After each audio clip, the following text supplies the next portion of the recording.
Conrad Lavallée. Alors, Conrad est quelqu'un qui habite au Québec.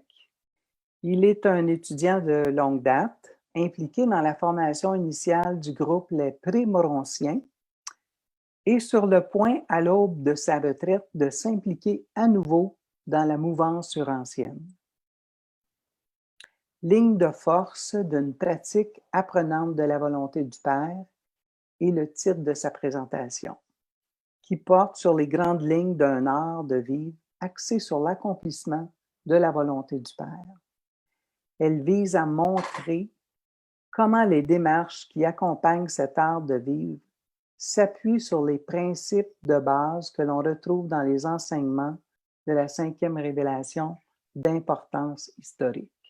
Alors, Conrad, je t'inviterai à nous donner ta conférence pour la prochaine heure. Merci. Bon, ben, merci beaucoup. Je sais et je peux comprendre que certains d'entre vous commencent à avoir les paupières lourdes, donc je vais essayer de ne pas les alourdir davantage. La notion de la volonté du Père, c'est une notion centrale, d'une part dans les enseignements de Jésus, et ça revient partout dans les enseignements du livre ancien. C'est une notion qui semble peut-être abstraite de prime abord, mais lorsqu'on s'y arrête, ne serait-ce qu'un temps soit peu, ça peut devenir très concret et ça peut devenir aussi riche en termes d'expérience. On parle d'une pratique apprenante de la volonté du Père. Ça implique deux choses. Il n'y a personne qui peut arriver et dire à un autre, la volonté du Père, là, pour toi, c'est ça ou ça ou ça. Donc, on ne parle pas de gourou, on ne parle pas de maître à penser ou quoi que ce soit là-dedans. Une pratique apprenante de la volonté du Père, c'est quelque chose qui s'établit entre une personne et son ajusteur de pensée. Le lien est direct et sans de moindre intermédiaire. Et c'est là que tout se passe. Le centre, c'est l'ajusteur de pensée. C'est lui qui est la pierre angulaire de toute cette pratique. Je ne sais pas si vous vous souvenez, quand Jésus avait demandé à ses apôtres, parce que les gens, il y avait toutes sortes de théories qui circulaient à propos de qui il était véritablement. Jésus, lui, avait demandé à ses apôtres, vous, qui dites-vous que je suis?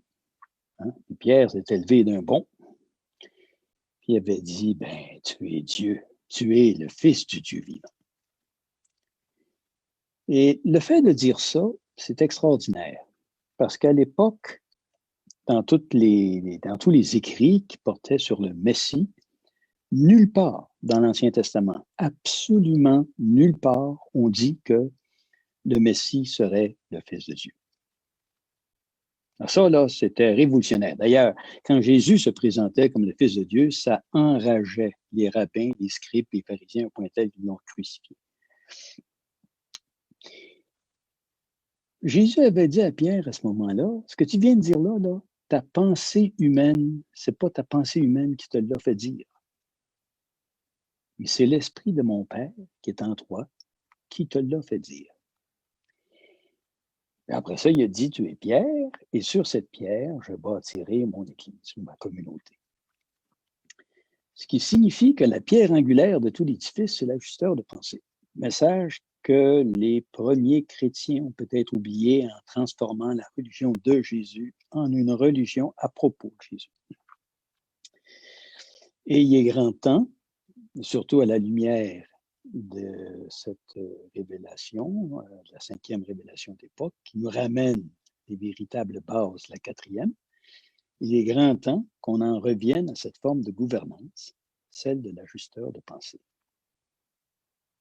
C'est une nouvelle gouvernance dans nos vies personnelles, mais ça augure une nouvelle gouvernance dans les groupes dont les individus, dont les membres se consacrent à l'accomplissement de la volonté du Père.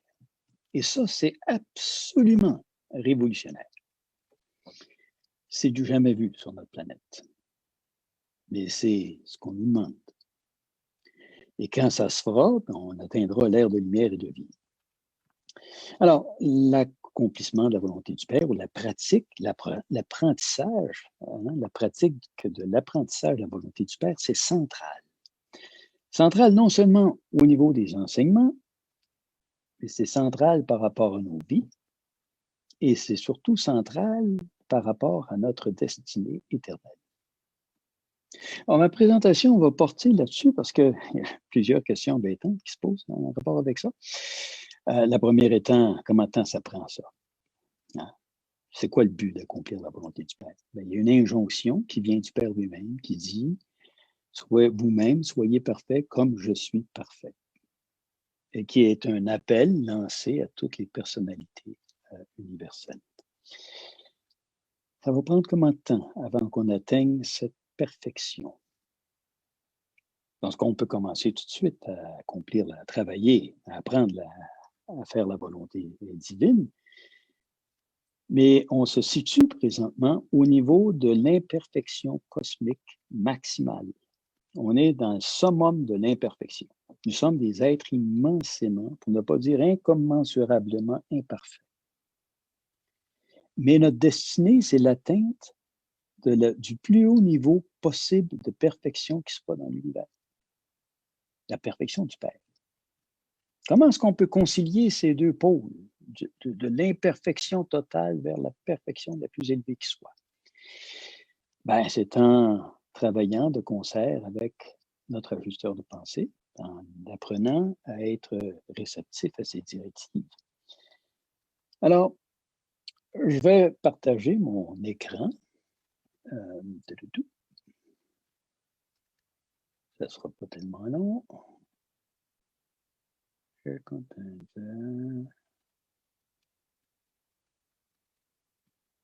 Étrangement,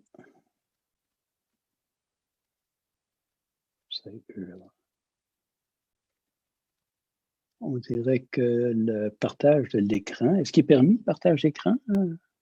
Oui. OK. Alors, je vais aller chercher ça, ça ne sera pas long. Ça devrait passer par ici. Quand une photo avec Cloud Drive. Ah, c'est ici, je vais aller chercher. Ton document, il faut qu'il soit ouvert, hein, Conrad? Oui, j'ai déjà beaucoup de documents qui sont déjà ouverts. Meeting, visual background. Je l'ai fait, j'ai partagé des documents tout récemment, mais là, pour la première fois, je ne vois pas l'option. Share content, photo, iCloud, box, Microsoft Drive, website, bookmark. Bon, ben, je vais aller chercher un document. On verra ce que ça va donner. C'est tout.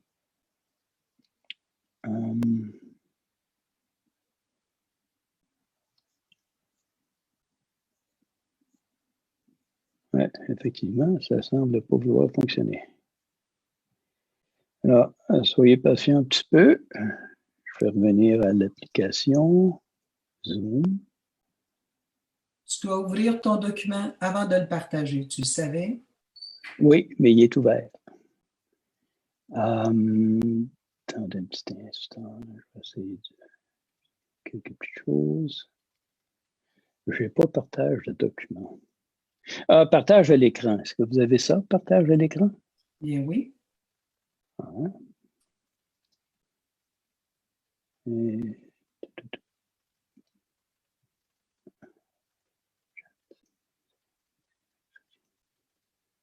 Je ne l'ai vraiment pas. Ton document doit être sur ton bureau ouvert et ensuite de ça, tu fais partage de l'écran. Ouais, on va essayer ça. J'ai une application. Ce n'est pas un document Word ou quoi que ce soit, c'est une application que j'utilise. Et d'une façon ou d'une autre, écoutez, c'est pas bien grave. Là. Si je ne partage pas mon écran, je vais y aller verbatim et on va poursuivre comme ça. C'est pas la même chose, partager l'écran puis partager un document. peut-être que dans les paramètres que vous aviez, vous ne pouviez pas partager de l'écran, mais vous pouviez partager les documents. Bon, c'est pas plus grave que ça. Oui, c'est la même chose. Il y a juste un bouton tout en bas qui te dit écran partagé. Tu cliques dessus et tu choisis le document dans la fenêtre qui va s'ouvrir. Moi, j'ai un Mais iPad. il ne faut pas arrêter ta vidéo, sinon ça ne va pas fonctionner. OK. OK, allons voir la vidéo.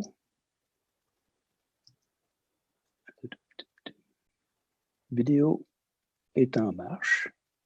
Voilà. Et tu mets écran partagé en bas. Moi, j'ai un iPad. Je n'ai pas la même interface que vous, là. Normalement, quand je cliquais ici, ça disait Share Screen. Mais là, je ne l'ai pas. Il ne fonctionne pas. Donc, il y a quelque chose qui n'était pas. C'est pas certain que ça fonctionne avec un iPad compact. Ça fonctionne normalement. Je l'ai fait à plusieurs reprises, mais là, ça ne fonctionne pas. Pour des raisons que j'ignore, mais ce n'est pas tellement grave. Je vais simplement aller chercher un petit document, puis je vais commencer tout de suite au niveau. Vous ne verrez peut-être pas le visuel, mais ce n'est pas plus grave que ça. Vous me voyez d'une façon ou d'une autre, j'imagine? Non, on voit juste ton nom, Conrad. OK.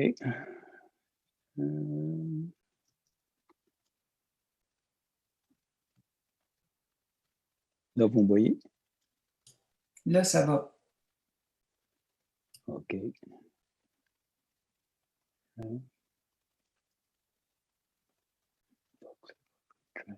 Non, mais enfin.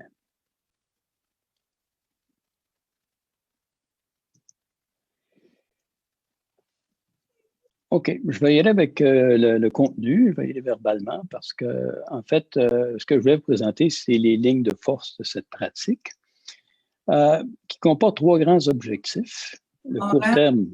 Oui. Probablement, ta caméra n'est pas activée, on voit uniquement ton nom. Oui, mais c'est parce que si je suis mon document, je suis obligé de sortir de Zoom et c'est là que mon image disparaît. Il y aurait peut-être une solution pour moi, là, mais c'est... attendez un instant. Je vais fermer plusieurs applications.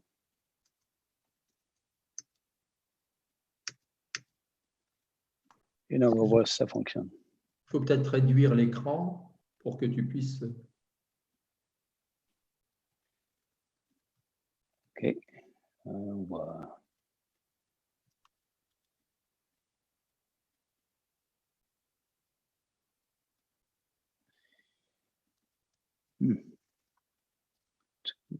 Switch cameras, switch view.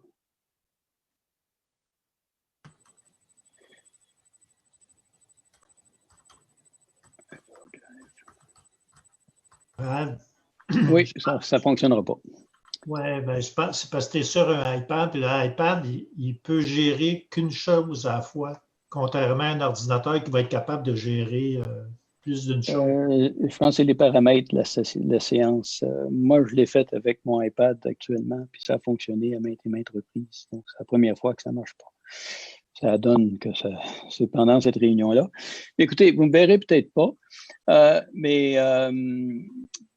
je vais basculer de temps en temps là, entre mes textes puis la vidéo. Il y a 3 niveaux, 3 objectifs principaux qui sont associés à la volonté du Père. Le premier objectif, c'est la fusion avec l'acheteur. On parle de quelques centaines d'années, probablement, parce que sur un monde où la fusion se réalise, ça prend normalement 5 siècles, d'après ce qu'on a dans les enseignements du livre ancien. Je n'amènerai pas les citations systématiques du livre, parce que ça prendrait trop de temps. Je ferai ça un autre tantôt. L'autre élément qui est deuxième niveau d'accomplissement de la volonté du Père, deuxième étape, c'est la rencontre avec le Père. Et ça va se faire sur le 5e circuit d'Avona. On parle de quelques centaines de milliards d'années avant d'en arriver là. Imaginez, là, il y a 1 milliard de mondes dans Avona, puis on va passer plus que quelques jours sur chacun de ces mondes-là. Probablement quelques milliers d'années sur chacun de ces mondes. ou quelques centaines d'années. Donc, faites le calcul, ça va prendre quelques centaines de milliards d'années avant qu'on en arrive à voir le Père face à face. C'est pas pour décourager personne. Puis le troisième objectif, c'est l'enroulement dans le corps de la finalité. On peut peut-être rajouter une centaine de milliards d'années avant d'en arriver là. Donc, en bout de piste, ça a l'air d'être extraordinairement long et décourageant. Mais on nous dit dans le livre Urantia que les personnes qui ont atteint le Père, qui ont complété le 5e circuit d'Avona, puis qui ont rencontré le Père universel face à face, on nous explique comment ils sentent une fois qu'ils ont fait cette rencontre-là. La première chose qu'on nous dit, c'est qu'ils ont le goût de tout recommencer. Intéressant, ça. Ils ont réellement le goût de recommencer l'aventure complète à partir du début, donc à partir du point où nous sommes. Alors, on ne devrait pas trouver ça long comme temps, parce qu'une fois qu'on sera rendu là, on aura le goût de recommencer, nous autres aussi. Ça implique ça que cette aventure-là est extraordinaire. Et il n'y a plus de monotonie une fois qu'on entame cette pratique de la volonté du Père. Mais ça commence ici et maintenant. On est privilégié d'avoir la possibilité, à partir d'un état imparfait, de nous perfectionner graduellement en avançant dans l'art de pratiquer la volonté du Père. Comment faire? Dans des présentations auparavant, je vous avais présenté un modèle qui faisait ressortir certaines lignes de force. Je ne peux pas vous présenter aujourd'hui visuellement, mais on va l'expliquer d'une certaine façon. Imaginez un centre avec 8 cercles autour. Le centre, c'est la pratique de la volonté du Père. Chacun des cercles autour, ou des points autour de ce centre-là, c'est une démarche d'approfondissement de la pratique du Père. Alors, quel est l'aspect central de la pratique de la volonté du Père? On nous indique assez clairement, dans les enseignements du livre d'Urantia, que c'est pas le mysticisme, c'est pas la recherche des extases profondes puis des sensations fortes qui vont nous faire avancer dans cette direction. On avance dans cette direction par la foi, en premier. Deuxième, par la prière. On nous recommande d'utiliser la prière et l'adoration. On ne fait pas suffisamment d'adoration. Et on nous dit également que le service est un point cardinal, un élément fondamental. Donc, mettez ces 3 choses en commun. Prière. 2 sortes de prières. En gros, il y a la prière de l'âme, qui est une relation intime entre la personne et son acheteur, et le Père.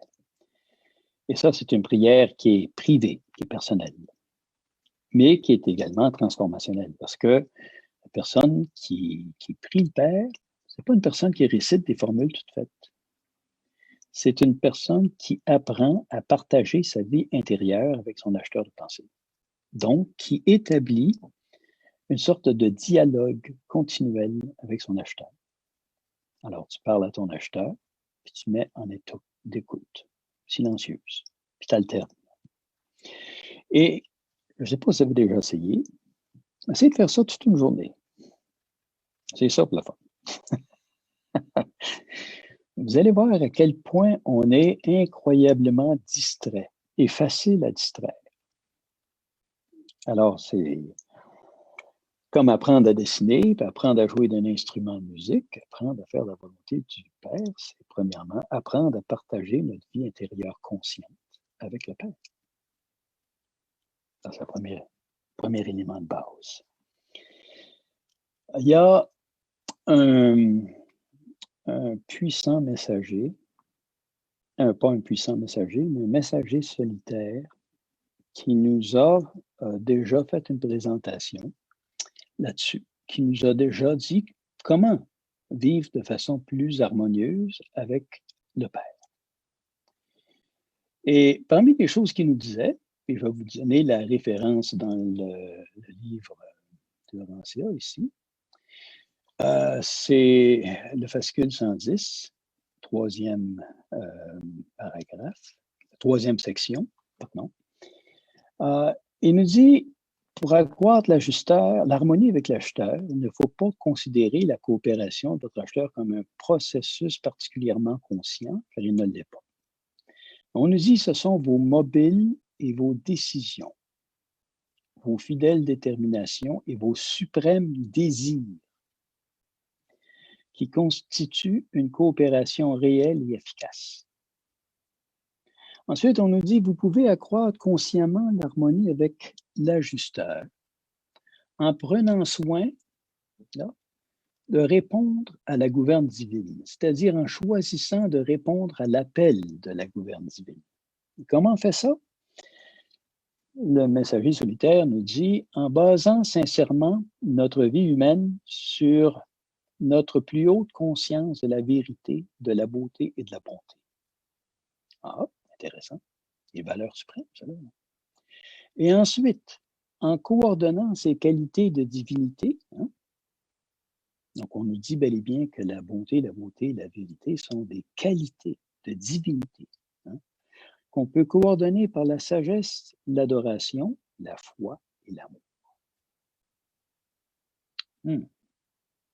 Donc on a déjà, en partant, une orientation clé. Si on veut coopérer avec notre ajusteur pour apprendre à accomplir la volonté divine, on doit se mettre à l'étude de la bonté, de la beauté et de la vérité. Et ça, c'est une étude qui va durer longtemps. On nous dit dans le livre Laurentien que sur les mondes qui sont déjà ancrés dans l'ère de lumière et de vie, l'occupation principale de ces mondes-là, ce n'est pas l'économie. C'est une occupation spirituelle. C'est l'étude de la bonté, de la vérité. C'est ça qui retient l'attention des mondes les plus avancés dans l'univers. Et ce sont ces mondes-là où les gens fusionnent à profusion avec leur acheteur de pensée. Donc, il y a un lien direct ici. Baser notre vie sur notre plus haute conception, la bonté, la beauté, la vérité. Ça implique que cette conception qu'on a de ces trois valeurs-là, ben, elle a un sommet, hein, elle a un niveau supérieur, un niveau plus élevé. Mais c'est une conception qui est évolutive. On apprend davantage à connaître ces valeurs-là, mais on apprend davantage également à les pratiquer. Alors, si moi, je veux avancer dans la voie de l'accomplissement de la volonté du Père, mais je sais tout de suite en partant que je m'associe avec mon acheteur pour découvrir davantage le sens de la vérité et l'apprécier davantage. De même avec la bonté, de même avec la beauté. Et on peut mélanger ces valeurs-là. Imaginez que votre vie, c'est comme un canevas. Et vos pinceaux, c'est vos décisions. Hein? C'est vos idéaux. Hein? C'est vos déterminations. Ça, c'est vos instruments. C'est votre instrument musique, c'est votre pinceau. Les valeurs, c'est les notes. Qu'est-ce que vous allez composer comme mélodie? Qu'est-ce que vous allez peindre avec ça? Comment allez-vous mélanger ces valeurs pour peindre le portrait de votre vie? Comment peut-on arrimer ces valeurs-là aux différents aspects de notre vie personnelle? C'est un questionnement. En même temps, c'est un cheminement de prise de conscience. Bon, on nous dit qu'il y a 4 façons de relier ces valeurs-là, de les coordonner dans notre vie. On nous dit que ça commence par la sagesse. Alors, on fait ça avec la foi, l'amour et l'adoration. Voyez-vous un point commun entre ces valeurs-là? Pensez-y quelques instants. Si on ratisse un peu les passages qui se rapportent à ces sujets-là dans le livre ancien, on découvre un fil conducteur drôlement intéressant. La sagesse, c'est l'accomplissement suprême de la personnalité. Dans les esprits Manto-Adjuva, l'esprit de sagesse, c'est lui qui coordonne tous les autres esprits Manto-Adjuva. Et nos plus grandes réalisations au niveau humain se situent dans la sagesse. La foi, maintenant. La foi, c'est l'affirmation de la personnalité totale. C'est l'affirmation suprême de l'ensemble total de tout ce qui constitue notre personnalité. Ça va beaucoup plus loin d'une simple croyance, là. Donc, on voit que la sagesse et la foi mobilisent la personnalité totale. Qu'en est-il maintenant de l'adoration? L'adoration, c'est l'oubli de soi et l'absorption totale de notre personne dans la présence du Père, dans le ressentir de sa présence. Et c'est là que le temps emboîte le pas avec l'éternité, que l'espace s'évanouit dans l'infinité. Et c'est là qu'il se produit en nous quelque chose de vraiment créatif. Et souvent, on glisse vers l'adoration à partir de la prière. Si vous essayez de dire tout ce que vous avez sur le cœur au Père, essayez ça, une bonne fois. Entrez dans votre chambre, puis essayez de dire tout ce que vous pensez pouvoir dire au Père. À un moment donné, vous allez arriver avec la sensation que vous avez tout dit. Même sans dans vous savez qu'il en resterait peut-être beaucoup à dire, mais vous arrivez à une page blanche. Là, il y a un moment de silence qui s'installe. C'est dans ce silence-là qu'une réponse se fait sentir. C'est également à travers ces moments de silence qu'on glisse de la prière, du niveau de la prière au niveau de l'adoration. C'est là qu'il se produit des transformations dans les replis supérieurs de notre superconscience. Et c'est pas quelque chose d'abstrait, tout ça. Chaque fois qu'on découvre quelque chose de nouveau en rapport avec une de ces trois valeurs, chaque fois qu'on prend une décision qui fait intervenir c'est une de ces trois valeurs, notre ajusteur de pensée saisit ça, transmute ça pour en faire un facteur de persistance éternelle dans notre âme. Donc, chaque fois qu'on s'avance, à chaque avancée vers la bonté, la beauté et la vérité, on nourrit notre âme. On la fait grandir. On la fait s'épanouir. Puis on développe en nous la dimension morontielle. Parce que la dimension morontielle à travers nous, c'est dans l'âme qu'elle se traduit. Et plus l'âme se développe, plus on a des chances de la ressentir consciemment. Jusqu'à un certain point. Alors ça, c'est un travail, c'est comme une danse, si vous voulez, qui s'effectue avec l'ajusteur de pensée. Un médian, le chef des médians unis du Rancia, a écrit un des fascicules du livre du Rancia portant sur la prière. Et dans ce fascicule-là, il nous dit clairement, vous savez, quand vous étiez enfant, vous aviez un alter ego. Les enfants, pour éviter l'isolement de la personnalité, ils se forgent un monde imaginaire. Ils créent des personnages et tout ça, ils les font agir dans ce monde-là. Ça, c'est courant avec la plupart des enfants, presque tous les enfants. Puis, le même médian nous dit, la vie intérieure d'une personne adulte se passe généralement en mode conversationnel. Alors, quand vous conduisez votre auto, quand vous prenez une marche, quand vous êtes assis dans votre salon, vous imaginez des situations et vous entrez en conversation avec vous-même ou avec des personnages que vous imaginez dans des mises en situation. Quand je vais rencontrer mon patron, je vais lui dire ça, ainsi de suite. Bon, quand je vais rencontrer ma fille, il faut lui parler de tel problème. Puis, bon, on fonctionne souvent en mode conversationnel.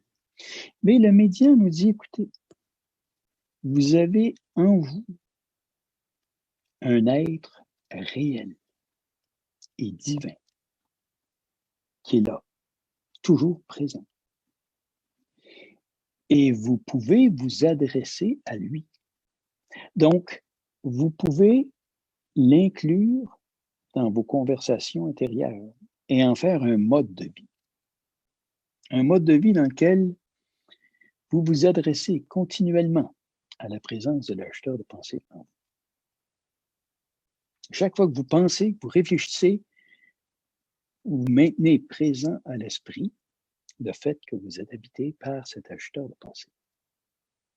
Et là, ça tisse des liens, ça établit des connexions, ça donne des leviers, en quelque sorte, à votre acheteur de pensée pour agir sur votre pensée, la transformer, la guider, l'orienter, la développer, la spiritualiser.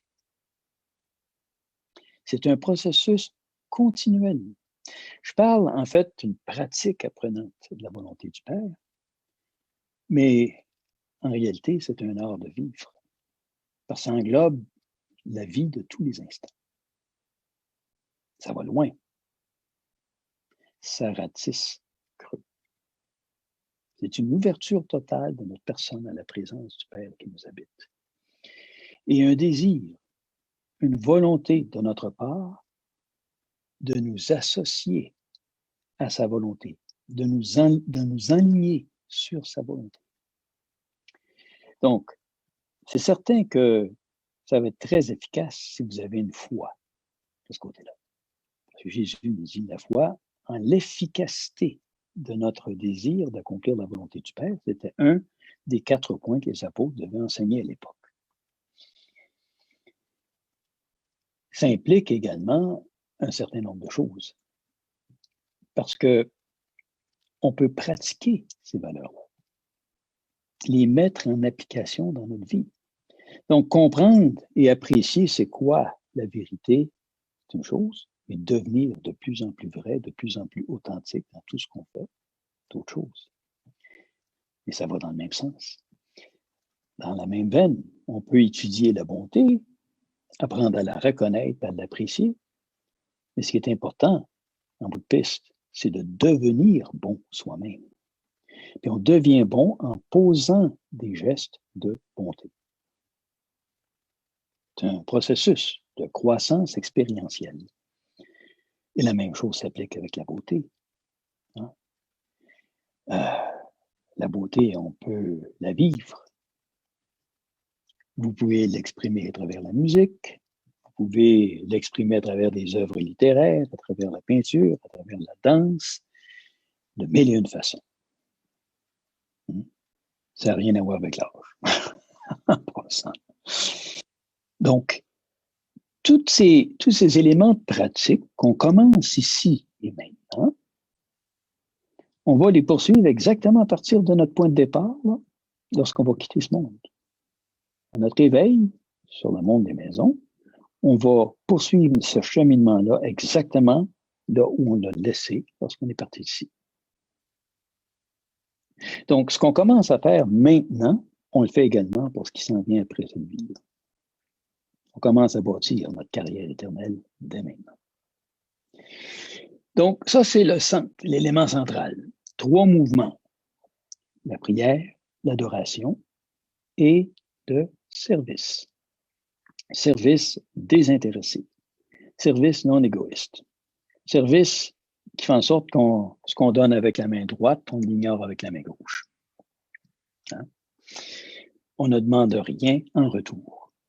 On donne gratuitement ce qu'on a reçu gratuitement. C'est pour ça, pour moi, le service spirituel, un des fondements de ce service spirituel-là, c'est la gratuité. Maintenant, on parle de 3 mouvements, les 3 pôles d'attraction. Sa bonté, beauté, vérité. Ce qui est intéressant, c'est que lorsque notre ajusteur transmute quelque chose en nous, une prise de conscience sur la bonté, la vérité, lorsqu'ils transmettent ça dans notre âme, ces valeurs-là, ils ont une dimension spirituelle. Elles sont incrustées dans notre âme. Donc, elles augmentent le pouvoir d'attraction spirituelle. C'est que dès que l'ajusteur a transmuté des choses dans notre âme, l'esprit de vérité s'empare de ça et nous attire. Puis on sait que l'attraction spirituelle, c'est pas inversement proportionnel au carré de la distance. C'est indépendant de la distance. Et ça agit entre les personnes. Donc, les personnes qui ont développé leur dimension spirituelle vont avoir tendance à s'attirer les unes les autres davantage. Ce qui va faire en sorte qu'on est amené, en cheminant dans ce sens-là, à rencontrer de nouvelles personnes dans nos vies qui font des cheminements semblables. Et plus on s'élève dans cette croissance spirituelle-là, plus on va rencontrer des gens qui sont également élevés dans cette croissance spirituelle. Et ce, en vertu du pouvoir d'attraction spirituelle. Alors déjà, ça a déjà un effet important. Maintenant, ça, c'est la pratique du centre. Je vous ai dit, il y a 8 cercles autour. Okay? Donc, il y a trois démarches qui sont liées à la dimension spirituelle de notre être. Pour faire une histoire courte, on va parler de la méditation ou la communion avec nos valeurs spirituelles. On apprend à communier avec les valeurs de bonté, beauté, vérité, à cultiver notre appréciation de ces valeurs. Ça, c'est une première démarche. Toujours en se laissant guider par notre acheteur de pensée, là. Toujours à travers la prière, le service et l'adoration. Ensuite, deuxième cercle, on apprend à coordonner ces valeurs-là avec les composantes de notre vie. Alors, on regarde notre vie un petit peu en rétrospective, on regarde où on est rendu, et partant de là, comment est-ce qu'on peut améliorer notre vie en injectant plus de bonté, plus de beauté, plus de vérité, puis dans quelle partie de notre vie, dans quelle composante de notre vie on devrait faire ça. Ça, c'est chaque personne qui fait ça pour soi. Mais c'est une démarche qui est très, très importante. Parce que les valeurs qui sont cosmiques, si on les mélange aux composantes de notre vie, bien ça, c'est comme un levain qui fait lever la pâte, là. Troisième élément, c'est la motivation. C'est, on pourrait appeler ça la mobilisation spirituelle de ces valeurs-là. Ça veut dire que lorsqu'on comprend et qu'on apprécie ces valeurs-là jusqu'à un certain point, qu'on a grandi dans notre compréhension de ces valeurs, bien là, on va investir notre volonté là-dedans. On veut actualiser ces valeurs-là dans nos vies. On veut actualiser ces valeurs-là dans le monde. On veut les utiliser pour améliorer le monde qui nous entoure, soit nos proches, soit nos groupes d'appartenance, soit la société en général. Quand la volonté et les valeurs s'unissent, les idéaux naissent, prennent naissance. Puis un idéal, c'est pas comme une idée. On vit dans des sociétés aujourd'hui où on dit ça dans le Libérancia, où les penseurs d'aujourd'hui ont une surabondance d'idées, mais sont très pauvres en idéaux.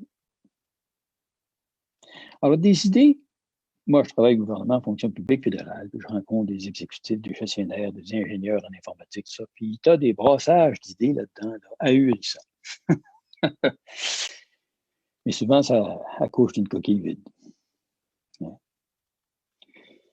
On nous dit dans le Libérancia que vous pourriez amener une armée de sociologues étudier ce qui se passe dans le monde, puis ils peuvent faire de très longues recherches pendant des années, puis ils vont produire un rapport, puis that's it, that's all. On nous dit qu'il y avait 12 apôtres au temps de Jésus. Ces 12 apôtres-là, ils ont transformé l'Empire romain de fond en comble. Pourquoi? Parce que ces 12 apôtres-là, ils étaient galvanisés par des idéaux vivants, des idéaux qui étaient capables de communiquer à leurs semblables. Ils étaient capables de faire en sorte que d'autres personnes ressentent le même idéal qu'eux. Puis ça c'est, peu importe ce qui est arrivé avec le christianisme, là, ça s'est véhiculé de génération en génération. Aujourd'hui, il y a des millions de personnes qui partagent des idéaux comme ça. Ça n'arrête pas, ça. Alors, imaginez si vous faites ça en coopération avec votre acheteur de pensée. Jusqu'où vous pouvez aller, même dans cette vie-là. Alors, on a 3 points. Hein? Communier avec nos valeurs, les coordonner dans notre vie. Plus on les coordonne dans notre vie, plus on les comprend. Et les relier à notre volonté pour que ça devienne des idéaux vivants. Mais même si j'ai les meilleurs idéaux au monde, il faut que je sois capable de les communiquer. Il faut que je sois capable de les rendre accessibles aux personnes qui m'entourent. Puis ça passe par l'expression. Ça passe par la vision. On transforme nos idéaux en une vision communicable. Ça, c'est un art. Et tout ça, ça s'inscrit dans la pratique de la volonté du Père. Moi, je dispose d'1 heure. 1 heure, c'est dérisoire. Je vais simplement vous donner un condensé très, très, très superficiel de ces démarches-là. Mais au niveau de l'expression, il y a mille et une façons d'exprimer notre idéal, nos idéaux. Et une fois qu'on les a exprimés, on est capable de communiquer à des personnes. On est capable de mobiliser d'autres personnes. On est capable d'aller chercher des ressources interpersonnelles et des ressources spirituelles et mentales et matérielles qui vont nous permettre de réaliser ces idéaux-là. Ça, c'est une phase de construction, d'édification. On bâtit, on établit les bases qui vont nous permettre de réaliser nos idéaux. Ça prend parfois des éléments matériels, ça peut prendre des éléments techniques, ça prend le concours ou l'aide d'un certain nombre de personnes, ça prend aussi des connaissances, de certaines expertises et tout ça pour parvenir à réaliser nos idéaux. Donc, on rassemble ces ressources-là. On les organise. Ça, c'est une partie de la pratique. Une fois qu'on a fait ça, la démarche qui reste à faire, c'est d'intégrer ces ressources-là dans notre vie. Toutes les démarches qu'on a faites pour en arriver là, on les transforme en un art de vivre. Et finalement, on aboutit à des réalisations concrètes qui apparaissent sous forme de services qu'on a rendus aux personnes qui nous entourent, à la société, à nos groupes d'appartenance. Des services qui font avancer tout ce monde-là dans le sens de la bonté, de la beauté, de la vérité. Ça peut se faire dans le cadre d'un groupe d'études, d'exemple. Mais ce qui est intéressant, c'est qu'on a parti d'une perception très spirituelle de nos valeurs. On a fait un tour du cercle. On arrive à un point où ça aboutit à des réalisations concrètes, à des services effectifs. Et ça, c'est à ce niveau-là que se manifestent les fruits spirituels. On dit l'acte est à nous, les conséquences sont à Dieu. Une fois qu'on a fait nos œuvres de service, mais ça fait des petits. Ça se prolonge. Puis ça a des ramifications qui vont au-delà de ce qu'on peut imaginer, souvent. Finalement, on revient à nos valeurs. Parce que lorsqu'on a réussi à réaliser certaines valeurs à travers des services concrets, on augmente notre niveau de conscience. Notre capacité de comprendre comment ces valeurs-là peuvent contribuer à la construction d'un monde meilleur à travers l'accomplissement de la volonté du Père, ça, c'est un niveau de conscience. Et plus on est capable de joindre nos valeurs à des réalisations de services authentiques, plus ça se développe dans notre conscience, plus notre conscience s'élargit. Et pourquoi je vous parle de toutes ces étapes? On nous dit, en fait, qu'avant d'aboutir à la fusion avec l'acheteur de pensée, il il faut effectuer un franchissement de ce qu'on appelle les cercles cosmiques. Puis il y a une chose qu'on nous dit à propos des cercles cosmiques. On nous dit, vous savez, il y a 3 grandes impulsions dans le mental cosmique. Il y a l'impulsion spirituelle, il y a l'impulsion éthique ou morale, et il y a l'impulsion scientifique. Ça, c'est 3 dotations mentales qu'on a. Mais elles ne sont pas toutes équilibrées. Il y a des gens qui sont très avancés spirituellement, mais du point de vue éthique et du point de vue moral, ils sont moins avancés. D'autres peuvent être très avancés d'un point de vue scientifique, mais très peu avancés d'un point de vue spirituel. D'autres, ben, c'est des philosophes, ils sont bien forts au niveau de la pensée, mais au niveau spirituel, au niveau scientifique, là, ils perdent des plumes un peu. On nous dit que les personnes qui franchissent les cercles cosmiques développent l'équilibre entre ces 3 dotations du mental cosmique. Et le fait d'établir une pratique comme celle que je vous propose, le fait de passer ces étapes-là nous amène à établir un équilibre entre la pensée, entre l'esprit, la pensée et notre capacité de réaliser les choses matériellement. Et ça nous fait avancer. C'est une étape préliminaire à la fusion avec l'acheteur de pensée. Si on ne la complète pas dans ce bas monde, on va poursuivre ce travail-là sur le monde des maisons jusqu'à ce qu'on l'ait complété. Et après ça, vient la fusion avec l'acheteur de pensée.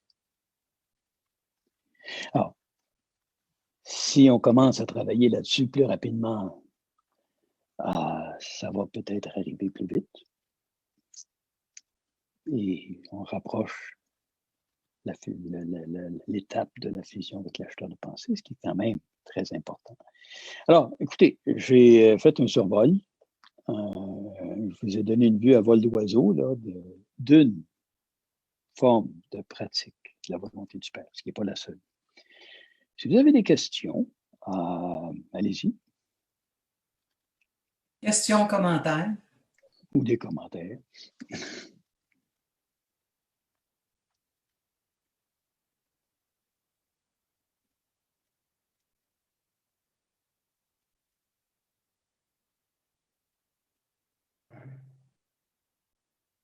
Oui, vas-y, Pierre-Joseph. Excusez-moi, je vais encore parler, mais je vais quand même remercier Conrad. Franchement, merci. Pierre-Joseph, est-ce que tu veux parler plus près de ton micro? Je voulais remercier. Ça va là? Oui, très bien. Je voulais remercier de tout cœur Conrad, parce que tu parlais d'1 heure, c'est pas beaucoup, mais franchement, ça vaut quand même une vie éternelle. Parce que là, tu nous as. Enfin, moi, j'aime beaucoup être quand même guidé comme ça, même si je vis un peu, j'essaye de vivre comme tu dis, mais ça fait du bien de se le dire et de bien poser un référentiel. Souvent, je parle de ça parce que beaucoup de gens que je trouve, que j'aide, sont en difficulté, mais c'est bien il faut quand même leur proposer un référentiel. Et celui-là, il est quand même intéressant sur ses valeurs cosmiquement valides. Et ça, c'est intéressant. Et alors, oui, alors, l'ajusteur, moi, j'avais quand même espoir qu'en me réveillant de l'autre côté de la rivière, comme disait l'autre, ça allait se faire quand même assez vite. Voilà, j'avais compris ça quand même. Mais toi, tu dis, c'est pas gagné, mon petit gars, il va falloir encore bosser si tu n'as pas fait le travail ici. Hein, c'est ça. Alors. Oui, et c'est pour ça qu'on nous dit que ce qu'on fait ici, ça va avoir un impact sur ce qui va se dérouler de l'autre côté. Peut-être qu'on va sauter 1 ou 2 ou 3 mondes des maisons si on a franchi des étapes correspondantes au cours de notre vie terrestre. Donc, on va monter de gradient en gradient jusqu'à ce qu'on arrive à notre véritable niveau de croissance. Et là, on va poursuivre les efforts qui vont mener à la fusion avec l'acheteur de pensée. Peut-être que ça va aller plus vite que ça de l'autre côté, on ne sait pas. Mais avec un corps morontiel, une pensée morontielle beaucoup plus réceptive, peut-être que les choses vont s'accélérer. Le travail va devoir être fait. Et moi, je voulais dire, pour conclure, ces jours-ci, j'avais pas mal de tristesse et de les bras, des fois. Pourtant, je suis assez optimiste, mais je me dis, mais mon petit Pierrot, tu n'as pas fini là. Je sens qu'il va falloir que je travaille, là, que je me mobilise encore plus que ce que je ne fais. Pourtant, j'ai l'impression d'essayer de me consacrer à l'humanité, mais et des fois, je me dis, mais voilà. J'ai un peu de fatigue, un petit peu. J'aimerais bien me reposer. Et alors, c'est ça aussi que j'aimerais que tu parles de ça, de comment on peut respirer et se soulager de cette tension qui nous anime là, tous ici. Oui. Ça fait quand même 14 heures qu'on est là, c'est pas pour rien parce qu'on a envie de faire des choses, mais en même temps, c'est une tension permanente de réalisation, de faire au mieux. Alors, j'aimerais bien pouvoir… Mais on peut prendre l'analogie du nageur. Si on nage et on ne synchronise pas notre souffle avec le mouvement, on va faire 10 pieds, on va caler. On n'aura plus de souffle, on va être bleu. Si on est capable de synchroniser notre souffle avec le mouvement, on peut nager des kilomètres et des kilomètres. On va sortir de l'eau, on va marcher bien normalement. Et c'est ça la différence. Alors, l'important ici, c'est d'apprendre à s'impliquer dans le monde, d'une part, puis à communier avec le Père en s'impliquant dans le monde, puis synchroniser notre souffle spirituel avec nos activités matérielles. Alors, on essaye de le faire, on se sent fatigué très rapidement, parce qu'on n'a pas encore réussi à synchroniser correctement notre souffle spirituel et notre engagement dans le monde. Mais on va finir par l'obtenir, cette synchronisation-là. Puis lorsqu'on va l'avoir obtenue, on va nager de très, très longue durée. Donc, on va pouvoir s'impliquer dans le monde, mais tout en se maintenant dans un état de croissance spirituelle très intéressant. Et peut-être une des façons d'y parvenir, c'est de commencer par la technique des rappels. Moi, c'est une technique que j'ai appris de Lanza del Vasto. Il disait, lui, vous allez faire des rappels spirituels, faites-en 15 par jour. Puis il y a toutes sortes de petites choses qui peuvent susciter un rappel spirituel, parce qu'on est très distrait. Il y a une fatigue spirituelle qui s'installe lorsqu'on essaye de faire ça, lorsqu'on essaye de continuellement travailler avec le Père, mais on ressent parfois une certaine fatigue. La fatigue, elle vient de notre pensée, parce qu'on déploie des efforts mentaux dans cette perspective-là. Et la raison pour laquelle on devient fatigué, c'est que souvent, on émet trop, puis on ne reçoit pas assez. Les bouddhistes, ils disent laisser aller puis laisser venir. Avant de laisser venir, il faut apprendre à laisser aller. Il faut faire le vide de temps en temps. Il faut faire des pauses. Jésus lui-même, en son séjour ici, régulièrement, Jésus, régulièrement, il allait sur la montagne puis il communiait avec le Père. Mais il ne passait pas toute la nuit. Il passait peut-être 1 heure ou 2, mais il allait sur la montagne communier avec le Père. Puis il revenait, puis il s'impliquait dans le monde. Puis il encourageait ses apôtres à faire la même chose. Donc peut-être le fait d'établir des périodes de communion spirituelle, des périodes dans nos journées qui sont consacrées à la vie spirituelle, mais ça nous aide à développer le momentum qui va réduire la fatigue spirituelle.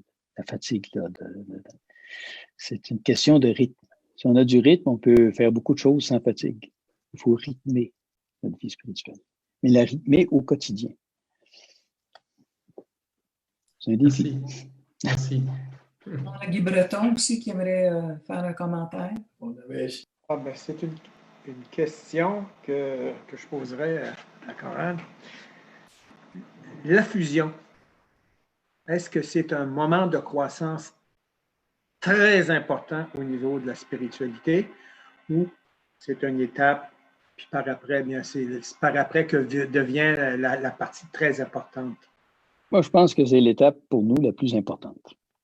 Mon opinion, moi, là, c'est parce que une personne qui a fusionné avec son acheteur de pensée, son éternité est assurée. Elle ne contreviendra jamais à la volonté du Père. Mais avant la fusion, une personne peut changer d'idée, peut s'égarer, peut faire des gaffes. L'éternité n'est pas assurée tant il y a si longtemps que la fusion ne s'est pas effectuée pour nous. Donc, c'est l'étape, pour moi, là, c'est l'étape la plus importante à venir. Et cette pratique apprenante de la volonté du Père, parce qu'on apprend tout le temps, là, dans chacune de ces démarches, vise à nous rapprocher de l'instant de la fusion. C'est certain, on aimerait bien ça pouvoir fusionner pendant qu'on est ici, là. Mais enfin, l'important, c'est que ça arrive. Moi, j'ai 67 ans. Je ne sais pas combien d'années qu'il me reste à vivre, mais d'une façon ou d'une autre, ça n'a pas d'importance. Ça n'a aucune espèce d'importance. Parce que quand mon souffle, mon dernier souffle va être exhalé ici, il y en a un nouveau qui va reprendre tout de suite de l'autre côté, là. Puis, dans ma conscience, à moi, il n'y aura pas de laps de temps entre les deux. Donc, on est déjà lancé là-dessus. On arrive sur le monde des maisons, mais l'objectif premier, pour nous, c'est vraiment la fusion de l'acheteur. Ça ne veut pas dire qu'on atteint la perfection complète et totale.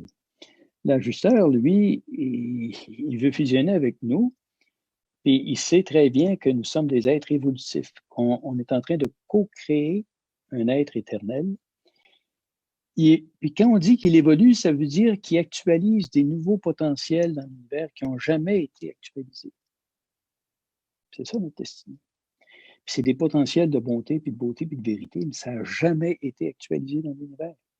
C'est à travers nos personnes que ça va s'actualiser, et c'est l'acheteur qui, lui, va nous guider dans tout ça, puis nous faire avancer sur la bonne voie pour que tous ces potentiels qui vont nous mener à la perfection divine soient réalisés. Il y a bien des choses là-dedans qui semblent être des obstacles. Par exemple, on parle du Père universel. Moi, je sais bien quand je vais dans certains groupes qui ne sont pas des lecteurs de livres anciens, puis je parle du Père universel, il y a des femmes qui me disent pourquoi tu ne parles pas de la Mère universelle. Ah, c'est des questions qui vont venir, ça. On vit dans un monde, il y a des féministes et tout ça. La réponse à ça, pour moi, c'est le Père universel. Le mot Père, ça veut dire que la source centre première, elle n'a pas d'antécédent. Il n'y a rien qui vient avant le Père. Si on l'appelait mère, ben une mère est fécondée par le Père. Le principe est là. Donc, la mère divine, c'est un concept qui existe. L'Esprit, le Fils éternel puis l'Esprit infini sont souvent considérés comme des mères divines. Mais ce n'est pas des sources. Il y a un antécédent au Fils éternel, il y a un antécédent pas temporel, mais ontologique, et c'est le Père universel. Et le Père universel lui-même n'a pas d'antécédent.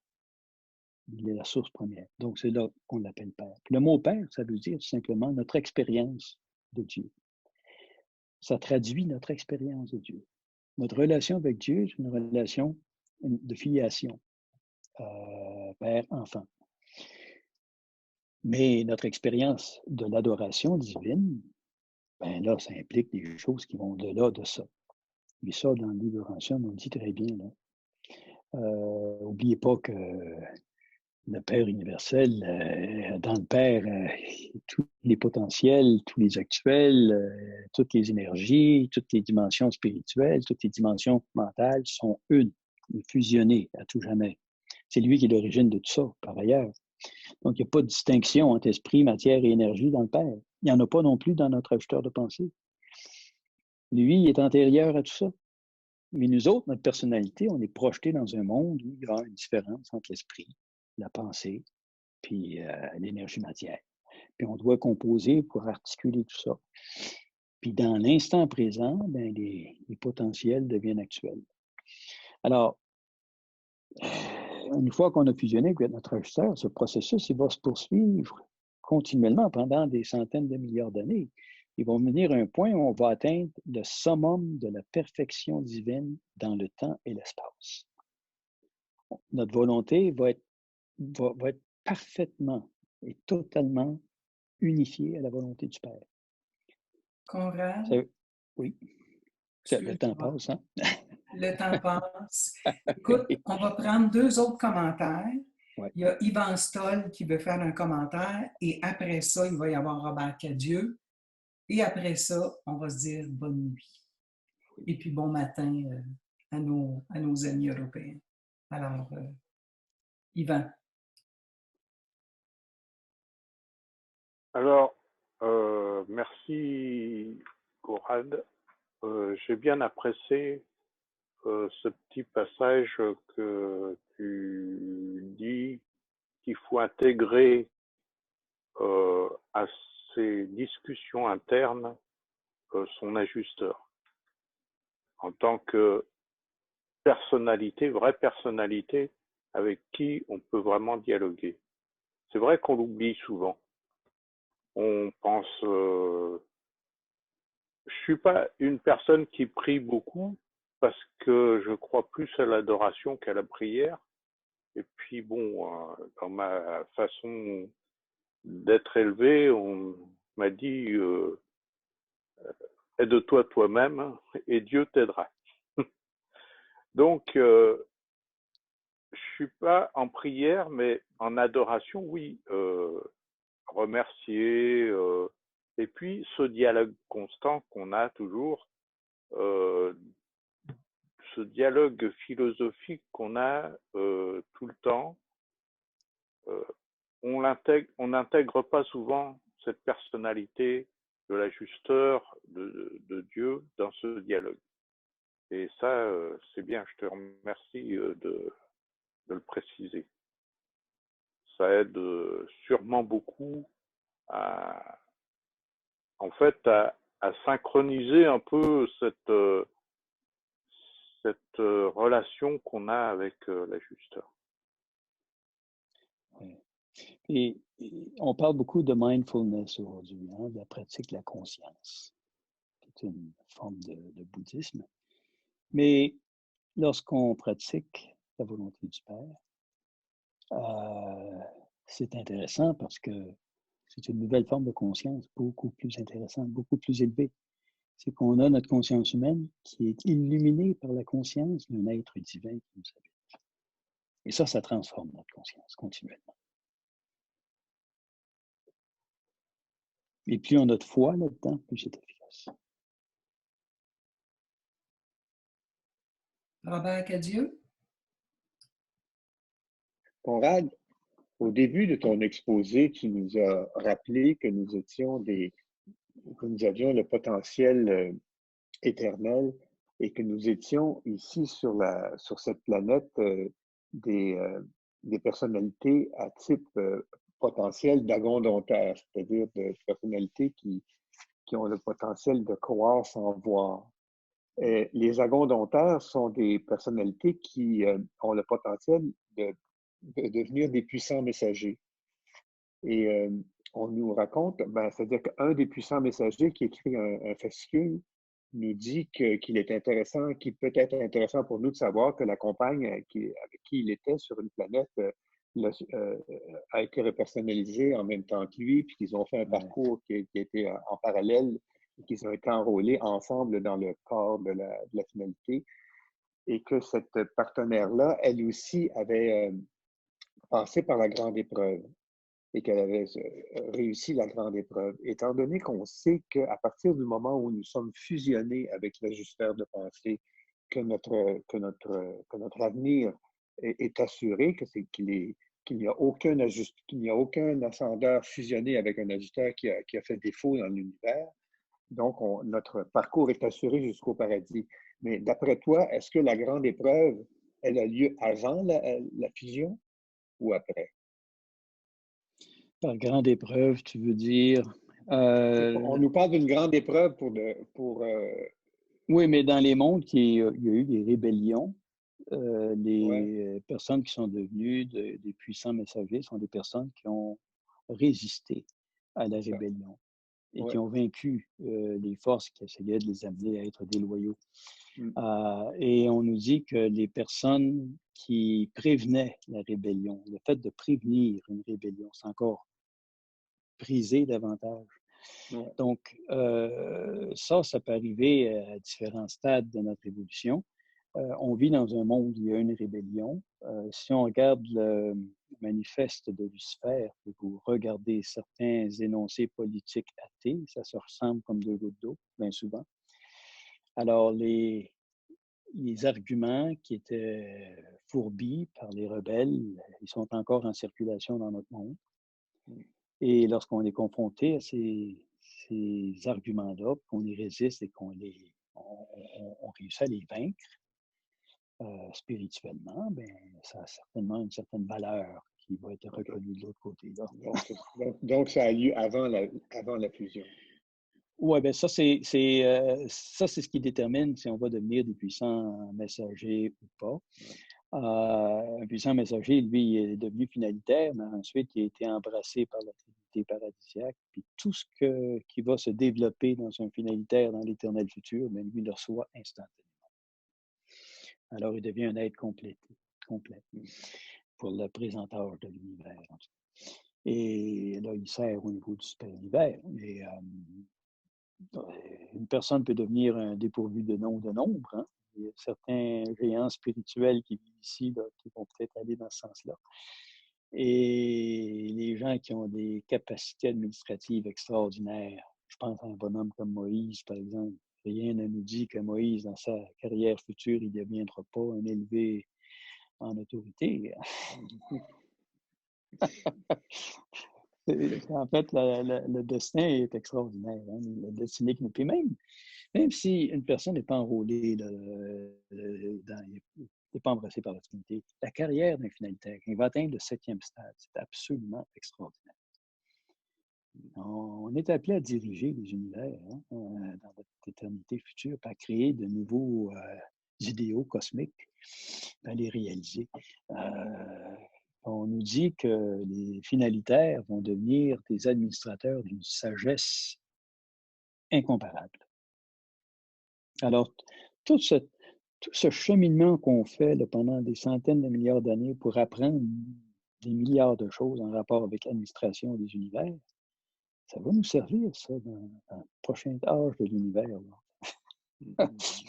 Mais on nous dit, c'est ça que je maintiens souvent la pensée, on nous dit souvent, vos oreilles n'ont pas entendu, vos yeux n'ont pas vu.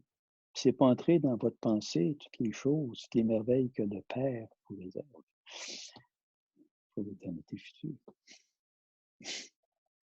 Merci. Alors, merci Conrad. Merci à tous ceux qui aujourd'hui